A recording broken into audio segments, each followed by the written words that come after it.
হ্যাঁ, 19শে জানুয়ারি 1962। শ্রীজীবনকৃষ্ণ ঘরে উপস্থিত সকলকে তার দক্ষিণামূর্তি দর্শন প্রসঙ্গে বললেন, দেখ, কালকের কথা ভাবছিলাম। কাল কি কথা হয়ে গেছে ভাব দেখিনি। আমি ভাবছি ওই দক্ষিণামূর্তি যে দেখলাম তার মানে হচ্ছে জগৎগুরু। আর সঙ্গে সঙ্গে আমার মাথায় গোপালের রূপ ভেসে উঠল। আমি আর থাকতে পারলাম না। তোদের জিজ্ঞাসা করলাম, আচ্ছা, এই গোপালকে কেন দেখলাম বলতে পারিস? তোরাই বললি যে গো মানে পৃথিবী, অর্থাৎ পৃথিবীকে যে পালন করে। কি আশ্চর্য বল দেখি! আমি আগেই ধরেছিলাম যে দক্ষিণা মানে জগৎগুরু। বেদের কথা রুদ্র যত্তে দক্ষিণাং মুখং, এও ধরেছিলাম। আমি ধরেছিলাম দক্ষিণামূর্তি দেখিয়ে আমি জগৎগুরু এই অবস্থা জগৎগুরু এই অবস্থা দেখাচ্ছে ধীরেনকে। আহা, দ্রষ্টা তো আমিই রে, তাহলে আমারই অবস্থা বোঝাচ্ছে, নয় কি? ধীরেন: হ্যাঁ, নিশ্চয়ই আপনার অবস্থায় দেখাচ্ছে। শ্রীজীবনকৃষ্ণ: এটা এইখানটা হোক, তারপর পরেরটা বলছেন দক্ষিণামূর্তিকে যে দেখেছিলেন উনি ধ্যানে দেখেছিলেন, ধ্যানে দক্ষিণামূর্তি দর্শন হয়েছিল। দক্ষিণামূর্তি কি করে বুঝলেন? একটা লোক, তার নাম ছিল দক্ষিণামূর্তি, সাউথ ইন্ডিয়ান একটি লোক, বহু পূর্বে তাকে চিনতেন। হঠাৎ ধ্যানের দর্শনে সেই মূর্তিটি ভেসে উঠল, আর তারপরেই গোপাল দাকে দেখছে।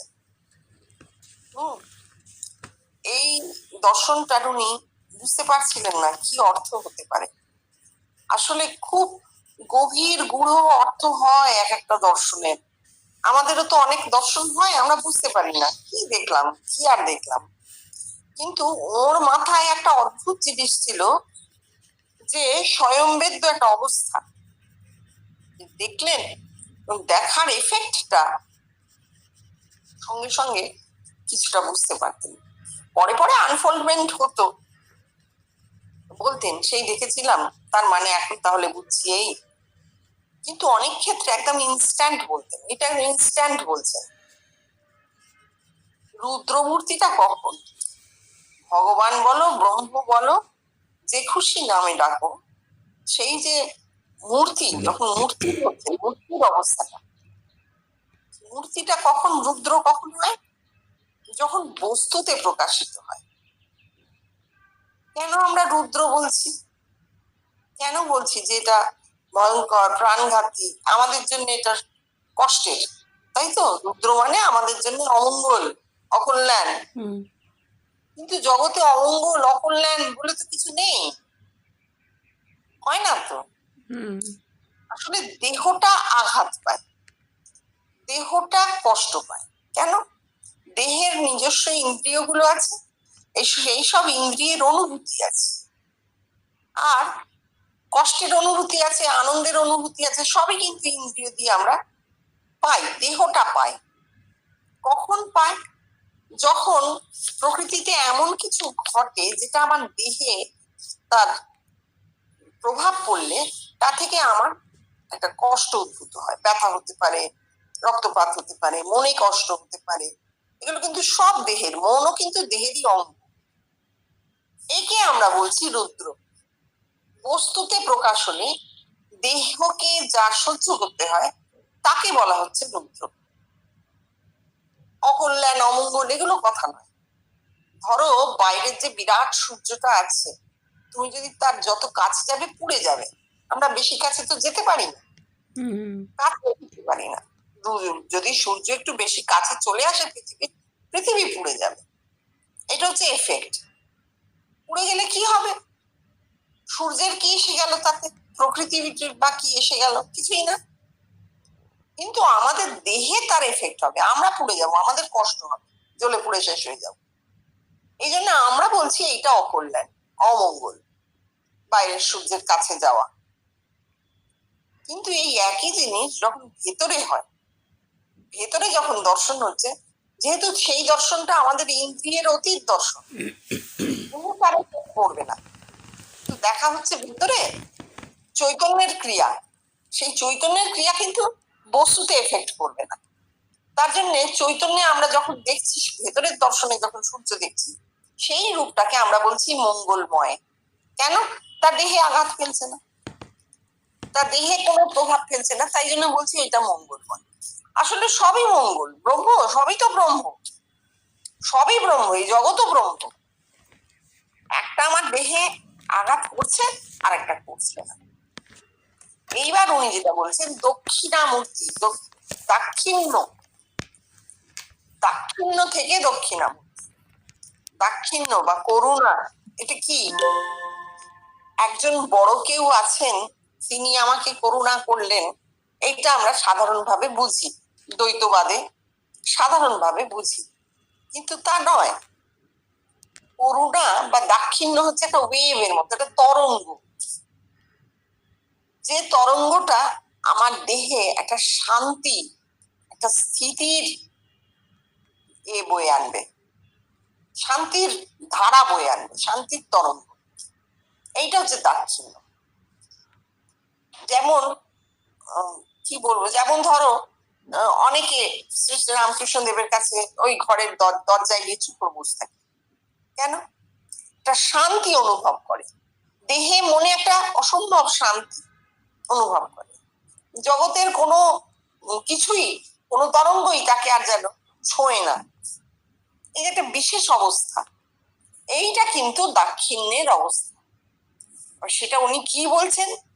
গোপালকে দেখলাম, গোপালকে যে পৃথিবীকে পালন করে, ব্রহ্মেরই একটি অবস্থা, যখন স্থিতিশীল অবস্থা, তাকে বলা হচ্ছে গোপাল। পালন করছে কখন? সৃষ্টি স্থিতি প্রলয়। সৃষ্টি হচ্ছে ব্রহ্মা, স্থিতি হচ্ছে বিষ্ণু, আর ধ্বংস হচ্ছে, প্রলয় হচ্ছে শিব। এই সাধারণত পুরাণে বলে। আর আমরা কি বলছি? সৃষ্টি হলো বীজ থেকে, পিতৃবীজ থেকে সৃষ্টি হলো। স্থিতি কি? এই জীবন।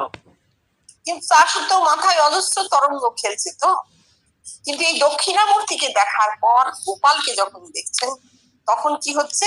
সেই শান্তি স্থিতিশীল হচ্ছে, সেই দাক্ষিণ্য স্থিতিশীল হচ্ছে। কোথায়?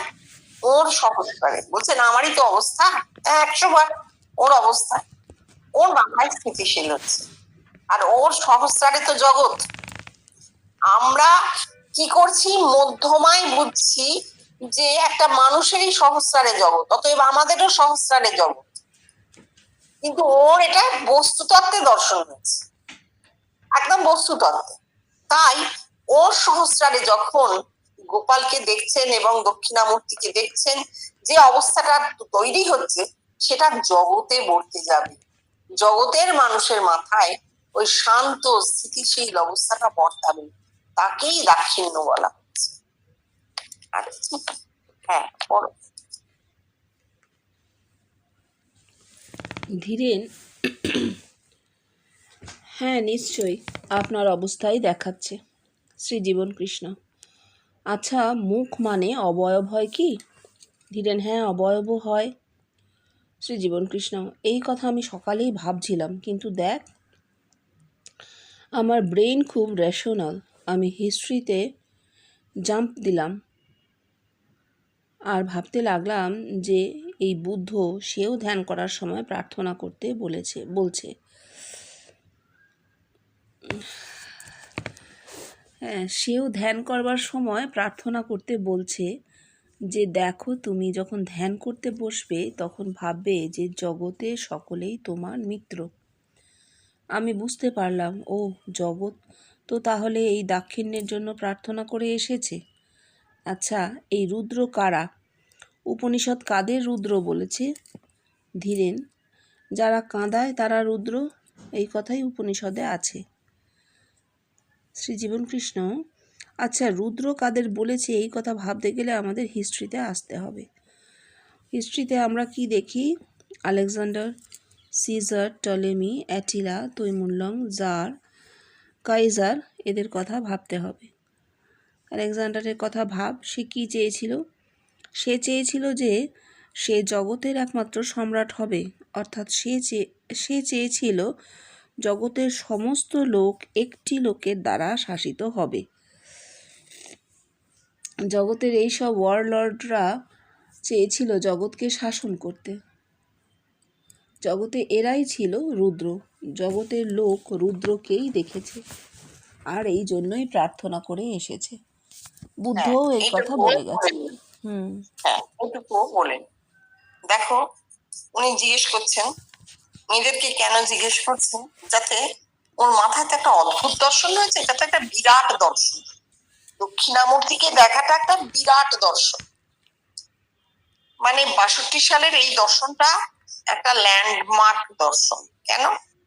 এই জন্যে যে জগৎ এতদিন এই রুদ্রকে ভয় পেয়েছে, তো ভয় পায় মানুষ যে কোনো, ধরো আমার সামনে শান্ত গঙ্গা, আমার ভালো লাগছে, গঙ্গা উত্তাল হয়ে যদি ঘর বাড়ি ভাসায় তখন আমার ভয় লাগবে, কারণ ওইটা দেহে আঘাত করবে।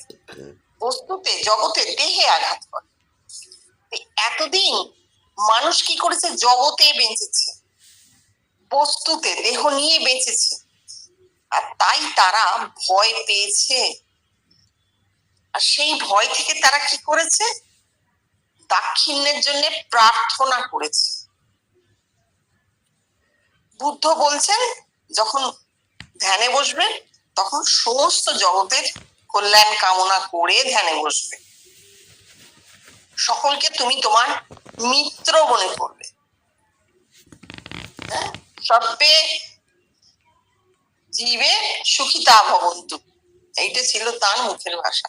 সমস্ত জীব যেন সুখী হয়, এই প্রার্থনা করে ধ্যানে বসবে, তবে তোমার ধ্যান ভালো ঠিক হবে। এইটা তার মানে, উনি বলছেন তার মানে বুদ্ধ দাক্ষিণ্য প্রার্থনা করেছেন। আবার উপনিষদের যুগে ঋষিরাও বলছেন, রুদ্র যাতে দক্ষিণ মুখম তেন ওয়াং পাহি নিত্যম। রুদ্র তোমার দক্ষিণময় মূর্তি যেন আমরা, দক্ষিণময় রূপই যেন আমরা সবসময় পাই, দক্ষিণা মুখ যেন আমরা পাই। এই যে দাক্ষিণ্যের প্রার্থনা, এইটা কেন হয়েছে? আত্মিক জগতে প্রবেশ করতে পারলে তখন কিন্তু আর বস্তুর আঘাত আমাকে স্পর্শ করবে না। একটা খুব ছোট উদাহরণ এখনই দেওয়া যায়। আমরা যখন স্বপ্ন দেখি, স্বপ্নে আমরা অনায়াসে এক ঘর থেকে আরেক ঘরে চলে যাই। এই দেখছি একতলায়, এই দেখছি ছাদে দাঁড়িয়ে আছে, অর্থাৎ কোনো বাধা নয়, বেরিয়ার নেই, কোনো শক্ত বেরিয়ার স্বপ্নে নেই। তুমি স্বপ্নে একটা দেয়ালকে ঘুষি মারলে হাত ভেদ করে অন্যদিকে চলে যেতে পারে, কিচ্ছু মনে হবে না। কিন্তু তুমি যদি সত্যি বাস্তবে তা করো, তোমার হাতটা যাবে ভেঙে। এই যে তফাৎটা, বেরিয়ার কেটে যাওয়া, কোনো বেরিয়ার নেই, দেহের কোনো বেরিয়ার থাকছে না চৈতন্য, এইটা আমরা আগে জানতে পারিনি। তাই জন্য মানুষ কি করেছে? বাস্তবে দাক্ষিণ্য চেয়ে এসেছে, প্রার্থনা করে এসেছে। আর সেই উপনিষদের যুগ থেকেই দর্শন অনুভূতির মাধ্যমে তাদের বারবার জানানো হয়েছে যে দাক্ষিণ্য আত্মিকে হবে, দাক্ষিণ্য আত্মিকে হবে। এবার হলে কি হবে? আত্মিকে যদি কোনো মানুষ সেই দক্ষিণ রূপ পেয়ে থাকে, দক্ষিণা রূপ পেয়ে থাকে, কি হবে? এইবার এই যে ওয়ার্ল্ডদের কথা উনি বলছেন, জগৎকে সকলেই কিন্তু এক করতে চেয়েছে। তারাও ভেবেছে যে এক করা দরকার, একজনের শাসনের থাকুক সমস্ত জগৎ, তাহলেই জগতে কোনো ভেতরে ভেতরে যুদ্ধ দ্বন্দ্ব কিছু চলবে না। কি করতে বেরিয়েছে? তারা দিগ্বিজয় করে পৃথিবী জয় করতে বেরিয়েছে। কিন্তু কার্যক্ষেত্রে দেখা গেছে যে মানুষ ওইরকম পরাধীনতা মেনে নিতে পারে না। প্রত্যেকটি মানুষ কিন্তু স্বাধীন সত্তা তার। সে কিন্তু কেউ যদি তাকে দখল করতে চায়, সেইটা ভীষণভাবে বাধা দেয়, এবং এই বাধা থেকে যুদ্ধ, প্রচুর রক্তপাত। তাহলে এমনি তো সে জগতে কষ্টে থাকে, তার উপর আবার এই যে যুদ্ধ, এইসবেতে সে আরো কষ্টের মধ্যে পড়ে যাচ্ছে। দলকে দল মানুষ পড়ে যাচ্ছে, কষ্টে পড়ছে, নানা রকম হেনস্থার শিকার হচ্ছে। তাহলে যে সে রাজ্য, একত্বের রাজ্য প্রতিষ্ঠা করার স্বপ্ন এইসব ওয়ারলর্ডরা দেখেছিলেন, দেখা গেল বাস্তবে তা তো হলোই না। এবং এরাই রুদ্র, এরাই রুদ্র। কেন? এরা ওই সূর্য যেমন পুড়িয়ে দিতে পারে কাছে এনে, ঠিক সেইভাবে এরা কাছে এসে সব পুড়িয়ে ফেলেছে, সব নষ্ট করে ফেলেছে, জগতে কষ্টের তরঙ্গ সৃষ্টি করেছে। এই যে দুঃখ কষ্টের তরঙ্গ সৃষ্টি করেছেন, এইটাই রুদ্র। কিন্তু এই জিনিসটা হতো না যদি আত্মিকে হতো। এইবার দেখো, তারপর তুমি পড়ছো বুদ্ধ এই কথা বলে গেছে। হ্যাঁ, বুদ্ধও এই কথা বলে গেছে যে যখন ধ্যান করতে বসবে তখন এই কথাই ভেবে বসবে যে জগতে সকলে তোমার মিত্র। দেখ, আমি আরও পাই অশোকের শিলালিপিতে ওই রাজ চক্রবর্তীর কথা, অর্থাৎ একটি লোকের শাসনাধীনে আনা। বুদ্ধের পরবর্তীকালে তাই নাগার্জুন সৃষ্টি করলে অমিতাভ বোধিসত্ত্ব, অবলোকিতেশ্বর বোধিসত্ত্ব আর মৈত্রেয় বোধিসত্ত্ব। অমিতাভ মানে কি? জ্যোতি। অবলোকিতেশ্বর মানে যাকে দেখা যায়। আর মৈত্রেয় মানে দাক্ষিণ্য। ওই যে বেদের কথা, অস্তি ভাতি প্রিয়। এই আলেকজান্ডার, টলেমি, অ্যাটিলা, সিজার এরা রুদ্র। এদের দ্বারা শান্তি এলো না। আর দেখ কি আশ্চর্য, আমি ওই যে দক্ষিণামূর্তির কথা ভাবছি, ভেবে মনে করছি ওহ, দক্ষিণাকে দেখলাম, তার মানে হচ্ছে জগৎগুরু। আর সঙ্গে সঙ্গে গোপালের রূপ ফুটে উঠল। আর তোরা ব্যাখ্যা দিলি, গো মানে পৃথিবী, অর্থাৎ যে পৃথিবীকে পালন করে, অর্থাৎ কন্ট্রোল করে। ওই যে আমি কন্ট্রোলিং পাওয়ারের কথা বলি, তাই আমাকে দেখিয়ে দিলে। দোহাই বাবা, এই যে কন্ট্রোলিং পাওয়ার আমি কিছু জানবো না। আমি এখানে বসে ওয়ার্ল্ড কন্ট্রোল করছি, এ কথা আমি জানতে পারলে ফেটে মরে যাব রে। হ্যাঁ, দেখো, এই যে বুদ্ধের পরবর্তী, বুদ্ধ তো চেয়েছিলেন সকলে আমার মিত্র হোক, সকলে তোমার মিত্র হোক, এইটা তুমি সবসময় ভাববে। বুদ্ধ তো মিত্রতা একটা পরম শিক্ষা ছিল, যেটা কেউ বলে না। বুদ্ধর পরম শিক্ষা ছিল মিত্রতা। আজকে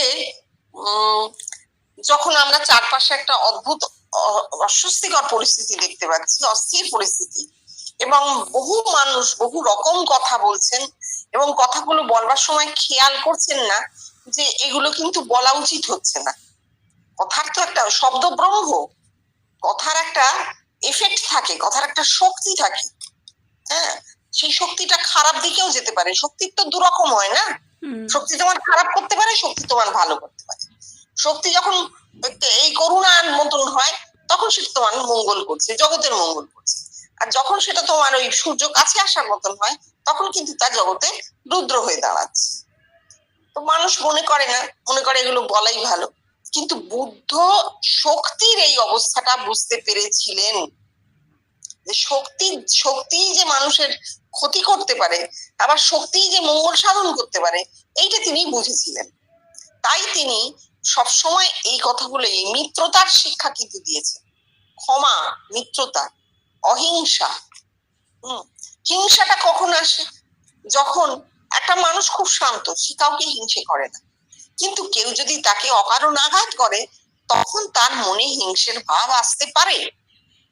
বুদ্ধ সেই জায়গাটায় শিক্ষা দিচ্ছেন যে না, যদি তোমার সাথে কেউ হিংসার কাজ করেও থাকে, তাকে তুমি হিংসা করো না। হিংসা দিয়ে হিংসাকে জয় করা যায় না, তুমি তাকে ক্ষমা করো। এবার ক্ষমা কেন করব?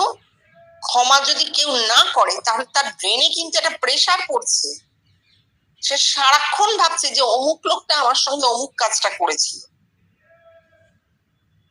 তাহলে এই যে প্রেসার, এই প্রেসারটা কিন্তু ওজনে কম পড়ে যাচ্ছে, ব্রেনের ওজন কম হয়ে যাচ্ছে, তার আত্মিক জায়গাটা চাপা পড়ে যাচ্ছে। এই জন্যে বুদ্ধ বলেছিলেন এটা তুমি ক্ষমা করে দাও, হিংসার বদলে হিংসা এনো না, সরে যাও। আর নিজে থেকে হিংসা তো করোই না। এইটা কিন্তু প্র্যাকটিস করতে বলেছিলেন। কেন? অভ্যেসের দ্বারা ধীরে ধীরে যদি মাথায় তলায়, কিন্তু আমরা এখনো দেখতে পাচ্ছি যে না, সে অবস্থা ঘটেনি। এইবার তাহলে আমরা চলে আসি নাগার্জুনের কথায়। নাগার্জুন কি করেছিলেন? বিরাট পণ্ডিত ছিলেন, বিরাট পণ্ডিত, মানে ওরকম পণ্ডিত এখনকার কালে হয় না, প্রচন্ড ব্রেন পাওয়ার। সেই ব্রেন পাওয়ার তিনি বোধিসত্ত্ব মূর্তির সৃষ্টি করলেন। বোধিসত্ত্ব বুদ্ধ হননি, বোধিসত্ত্ব বুদ্ধ হবেন। যে বুদ্ধের কথা আমরা পড়ি তিনি সিদ্ধার্থ, গৌতম বুদ্ধ।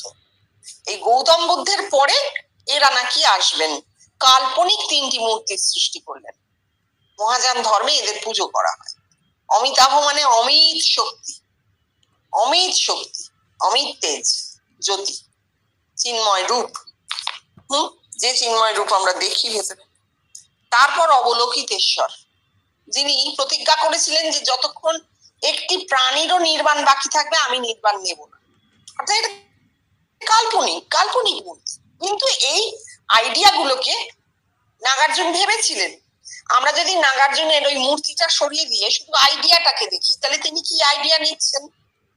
এক হচ্ছে জগৎ জুড়ে অমিতাভ, জ্যোতির প্রকাশ, জগৎ চৈতন্যময় হবে, চৈতন্যময় অবস্থাকে জানবে। তারপর অবলোকিতেশ্বর, অর্থাৎ জগতের একটি প্রাণীও নির্বাণ থেকে বাকি থাকবে না। তারপর মৈত্রেয়, যখন এই অবস্থাটা প্রাপ্ত হবে তখন দ্বৈত কিছু থাকবে না, দ্বৈত ভূমি নষ্ট হয়ে যাবে, তখন সবাই সবার মিত্র। সবাই তো নেই, একই তো আছে, মিত্র বাইরে বহু, ভেতরে এক, মিত্রতা, মৈত্রেয় বোধিসত্ত্ব। এই 3টে ধারণা তিনি করেছিলেন, কিন্তু ধারণা তো সাধারণ মানুষ বুঝবে না, তাই মূর্তি তৈরি করে দিয়েছিলেন। যেমন কালীর মূর্তি। কালী কি? প্রকৃতির নির্গুণ অবস্থা, নির্গুণ প্রকৃতি আমাদের দেহেই আছে। আমার দেহের যে নির্গুণ ফ্যাকাল্টিকে আমি ধরতে পারি না, তাই হচ্ছে কালী মূর্তি তৈরি করে দিয়েছে। কালী কালো রঙের একটি নারী মূর্তি। নারী কেন? প্রকৃতি। আর কালো কেন? নির্গুণ বলে, জানতে পারা যায় না বলে। নগ্ন কেন? গায়ে কাপড় নেই কেন? কারণ নির্গুণের দেহ নেই, দেহের মধ্যে থেকেও দেহাতীত, তাই তার দেহে কাপড় নেই। এগুলো হচ্ছে তৈরি করা হয়েছে, কিন্তু মানুষ তো কালীঘাটে কালী মন্দিরে হত্যে দিয়ে পড়ে, এই জিনিসগুলো বুঝতে পারে না। তাহলে যারা মূর্তি তৈরি করেছেন তাদের এইটা একটা ভুল হয়েছে। এইবার বলছেন, উনি তো এগুলো বলে দিয়েছেন, বেদের কথা অস্থি ভাতি প্রিয়। আচ্ছা, তাহলে আলেকজান্ডার, টলেমি, অ্যাটিলা, সিজার, এরা রুদ্র, এদের দ্বারা শান্তি এলো না। কেন? এরা জোর করে বাইরে জোর খাটিয়ে, শক্তি খাটিয়ে জগৎকে এক করতে চেয়েছিল। শক্তিতে জগৎ এক হবে না, চৈতন্যে জগৎ এক হবে। সেইটা কিন্তু নাগার্জুন বুঝেছিলেন, যদিও তার ওই ধারণাগুলো তার কাছেই সীমাবদ্ধ থেকে গেছে। কিন্তু তাই বা বলি কি করে, আজকে এত হাজার হাজার বছর পরে বসে জীবন কৃষ্ণ তো তার মানে উদ্ধার করছেন। বৌদ্ধ জগতে কেউ জানে না নাগার্জুনের এই মূর্তিগুলোর মানে কি, উদ্ধার করছেন জীবন কৃষ্ণ মানে কি। তাহলে নাগার্জুনের কাজটা নষ্ট হয়ে যায়নি। কথা, শব্দ ব্রহ্ম, শব্দের শক্তি আছে, সেটা রেখে গেছেন নাগার্জুন। আজ এত বছর বাদে, হাজার হাজার বছর বাদে জীবন কৃষ্ণ তাকে তুলে আনছেন। বলছেন দক্ষিণামূর্তির কথা যে ভেবে ভাবছি, আরে দক্ষিণাকে দেখলাম জগৎগুরু, আর সঙ্গে সঙ্গে গোপালের রূপ ফুটে উঠলো। তো তোরা বললি গো মানে পৃথিবী, গোপাল হচ্ছে যে পৃথিবীকে পালন করে, অর্থাৎ কন্ট্রোল করে। তাহলে এই বাইরের কন্ট্রোল আমাদের জগতে অমঙ্গল বয়ে এনেছে, আর ভেতর থেকে যে কন্ট্রোল তা জগতে মঙ্গল আনবে। শিব অদ্বৈত, সেই অদ্বৈত ভূমি শিবত্ব আনবে। কোথায়? যখন জগৎ ভেতর থেকে কন্ট্রোল হবে। উনি বলছেন আমি কন্ট্রোল করছি না, ওনার দ্বারা হচ্ছে, ওনার ইউনিভার্সাল সেলফ, ওনার ওই দেহাত্ম বুদ্ধি দিয়ে বলা যাচ্ছে না তো যে উনি কন্ট্রোল করছেন। উনি বলছেন না আমি তো জানি না, আমার দেহ ফেটে মরে যাবে। হ্যাঁ, দেহ পেটে মরে যাবে, কারণ দেহাত্ম বুদ্ধি দিয়ে হচ্ছে না, হচ্ছে ইউনিভার্সাল সেলফ দিয়ে। উনি জানতে পারছেন না, ওনার অজ্ঞাত সারে ওনার নির্গুণ ক্রিয়াশীল হয়েছে, সেই নির্গুণ থেকে জগৎ কন্ট্রোল হচ্ছে, তার কিছু কিছু গ্লিমসেস আসছে, উনি দেখছেন। কি অদ্ভুত কথা, যে কালীকে নির্গুণকে আঁকা হয়েছিল সেই কালী ব্রহ্ম হয়ে গেছে, নির্গুণ ব্রহ্ম ক্রিয়াশীল হয়েছে। আমি কালী ব্রহ্ম জেনে মর্ম ধর্মাধর্ম সব ছেড়েছি, ওটা একটা কথার কথা ছিল। এতদিনে আমরা জীবন কৃষ্ণের ক্ষেত্রে দেখতে পাচ্ছি যে তিনি যে দেহবান ব্রহ্ম, অর্থাৎ প্রকৃতি বলে, কালী বলে, প্রকৃতি বলে তাকে যে সরিয়ে রাখা হয়েছে এত বছর, তার ক্রিয়াশীলতাকে শুধু শক্তির ক্ষেত্রে আমরা দেখেছি এত বছর, এই প্রথম দেখা গেল যে ব্রহ্ম, দেহবান ব্রহ্ম কালী ব্রহ্মে পরিণত হয়ে গেছে, নির্গুণ ক্রিয়াশীল হয়ে গেছে। মানুষটা কি করে জানছেন? কিছু কিছু গ্লিমসেস আসছে, অনুভূতিতে, দর্শনে জানতে পারছেন। আর কে জানাচ্ছে? জগৎ এসে জানাচ্ছে যে আপনার ব্রহ্মত্ব ক্রিয়াশীল, আপনার নির্গুণ ক্রিয়াশীল, আপনাকে আমি ভেতরে দেখতে পাচ্ছি।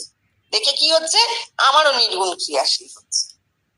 কি অদ্ভুত, কি অদ্ভুত, সত্যি কথা। হ্যাঁ, কিন্তু দেখ কি আশ্চর্য, এই মানুষের ব্রেন। আমি ভাবছি এক, আর আমার মাথায় দেখছি গোপালকে। এ কি আশ্চর্য বল দেখি। কোথায় আমি যাকে চিন্তা করছি তাকেই তো দেখা উচিত, কিন্তু তা না হয়ে আমি দেখলাম গোপালকে।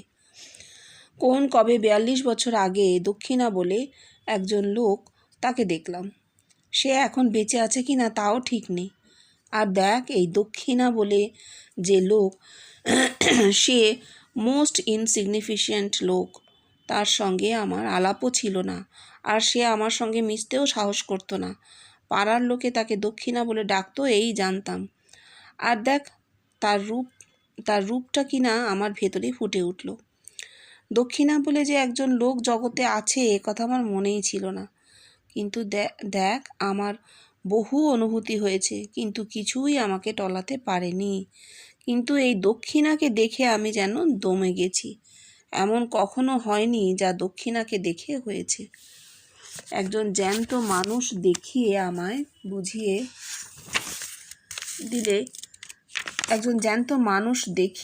বুঝিয়ে দিলে যা তুমি ভাবছো তা নয়। এই জিনিস। আচ্ছা, আমার জ্যান্ত মানুষ কেন দেখালে বলতে পারিস? ওরে, এর মানে এই যে এই জিনিস জ্যান্ত, অর্থাৎ ইট উইল প্রডিউস এফেক্ট। হ্যাঁ, তাহলে বলছেন যে চিন্তা করছেন দক্ষিণামূর্তিকে ব্রেনে। প্রথমে তো দক্ষিণামূর্তিকে দেখেছেন, ধ্যানে দর্শন হয়েছে, ধ্যান ভাঙতে সেই দক্ষিণামূর্তির কথা ভাবছেন। কোন 42 বছর আগে একটা মোস্ট ইনসিগনিফিকেন্ট লোক, অর্থাৎ কোনো গুরুত্বহীন, ও সাধারণের থেকেও সাধারণ একটা লোক, পাড়ার লোকেরা তাকে দক্ষিণা দক্ষিণা বলে ডাকত। সাউথ ইন্ডিয়ান ছিলেন, বোঝাই যাচ্ছে। তা 42 বছর বাদে তার রূপটা ধ্যানে ভেসে উঠল, দেখছেন। দেখার পর কি হলো? যখন বাইরে বসে চিন্তা করছেন, ধ্যান থেকে বেরিয়ে, ধ্যান ভেঙে গেছে, বসে বসে দক্ষিণার কথা ভাবছেন, দেখি কেন দেখলাম, চোখ বন্ধ করে ভাবছেন, তখন গোপালদার রূপটা ভেসে। তখন কিন্তু আর দক্ষিণাকে দেখছেন না, দেখছেন গোপালকে। এই পরপর দর্শনের মাধ্যমে বোঝানো হচ্ছে তো যে দক্ষিণা তো দাক্ষিণ্যের রূপ, তারপর গোপাল, অর্থাৎ জগৎ কন্ট্রোল করবে। এরপর থেকে রুদ্র আর জগৎ কন্ট্রোল করবে না, এরপর থেকে দাক্ষিণ্য জগৎ কন্ট্রোল করবে, আত্মিক জগৎ মানুষকে কন্ট্রোল করবে, বস্তু জগৎ আর কন্ট্রোল করবে না। এতদিন তো ভোগ দিয়ে, দেহ দিয়ে মানুষ নিজেকে কন্ট্রোল করেছে, মানুষের জগৎ কন্ট্রোল হয়েছে। এরপর মানুষের আত্মিক জগৎ তাকে কন্ট্রোল করবে। তুমি বলবে আমরা জানতে পারছি না, কিছু এসে যায় না। আমাদের জানতে পারা না জানতে পারায় কিছু এসে যাচ্ছে। যেখানে জীবন কৃষ্ণ বলছেন যে আমি জানতে পারবো না, ওটা ইউনিভার্সাল সেলফের ক্রিয়া, এবং আমরা যখন জীবন কৃষ্ণই বা ব্রহ্মই, যদি নামটাও সরিয়ে দাও ব্রহ্মই, তাহলে আমাদের ক্ষেত্রেও সেই একই কন্ডিশন। আমাদের অজ্ঞাত সারে হবে, আমরা জানতে পারবো না, জানতে পারলে দেহ পেটে মরে যাবে, তাই জানতে পারবো না। সেটা বলছেন যে জ্যান্ত মানুষ দেখিয়ে বুঝিয়ে দিচ্ছে যে এটা জিনিসটা জ্যান্ত, ইট উইল প্রডিউস এফেক্ট। তো ইট ইজ প্রডিউসিং এফেক্ট। কিভাবে বুঝছি? আমরা আলোচনার সময় বুঝতে পারছি যে হ্যাঁ, এটা যদি এফেক্ট না ফেলতো তাহলে এই এক্সটেম্পোর কথাগুলো বেরোতো না। এগুলো তো ডাইরেক্ট বেরিয়ে আসছে, এটা কোনো তৈরি করা লেখা নয় যার লেখাটা দিয়ে তুমি পড়ছো বা আমি পড়ছি, এরকম তো হচ্ছে না। এইটা হচ্ছে এফেক্ট প্রডিউস করছে, দেখা যাচ্ছে। আর এই দক্ষিণামূর্তি দর্শন, দেখো উনি নিজে বলছেন যে এটা একটা অদ্ভুত দর্শন, আমি দমে গেছি। দমে গেছি কেন বলছেন? অর্থাৎ এত কাল ধরে উনি যা যা দেখেছেন, তার যা যা আলোচনা হয়েছে, যা যা কথা ঘরে হয়েছে, ওই যারা এসেছেন সঙ্গকারী তাদের সঙ্গে কথা বলেছেন, তাদেরকে বলেছেন, একত্বের কথা বলছেন, অথচ ঘরে এফেক্ট দেখতে পাচ্ছেন না। ঠিক সেইভাবে এফেক্টটা হচ্ছে না, কেননা স্থূল দেহ নিয়ে তিনি রয়েছেন। এখানে দুই থাকবেই, কারণ দেহটা আলাদা। এই যে দেখছেন, দেখতে দেখতে যখন দক্ষিণামূর্তিকে দেখলেন, তখন তিনি বুঝলেন যে এই এফেক্টটা জগৎ জুড়ে হবে এবং তার সব প্রমাণ তার কাছে আসবে না। জগতে যে জিনিসটা ঘটতে থাকে তার সব প্রমাণ আমরা পেতে পারি না, পাই না। ওনার স্থূল শরীর নিয়ে বসে উনি সব প্রমাণ পাবেন না। এটা জগতে এফেক্ট হচ্ছে। ওই ঘরে কয়েকজন আসছে বা হাজার হাজার মানুষ তাকে দেখেছে, সেই খবর তার কাছে এসেছে, এর বাইরেও খবর আসবে না, জানা যাবে না, কেউ জানতে পারবে না, কিন্তু এর এফেক্ট চলবে। এটা একটা অদ্ভুত দর্শন। তাই বলছেন আমি দমে গেছি। এমন কখনো হয়নি যা দক্ষিণাকে দেখে হয়েছে। অদ্ভুত মাথায় খেলেছে তো, যারা এটা কি হলো তাহলে? জগৎকে জগৎ কন্ট্রোল হচ্ছে আমার ইউনিভার্সাল সেলফ দিয়ে। হ্যাঁ, সেই ইউনিভার্সাল সেলফ জগৎকে যে কন্ট্রোল করছে, তার ফলে জগতে যে মঙ্গলের সৃষ্টি হচ্ছে, আমি কিছু জানছি না, কেউই জানতে পারছে না, কিন্তু ইট ইজ প্রডিউসিং এফেক্ট। অদ্ভুত ব্যাপার, অদ্ভুত।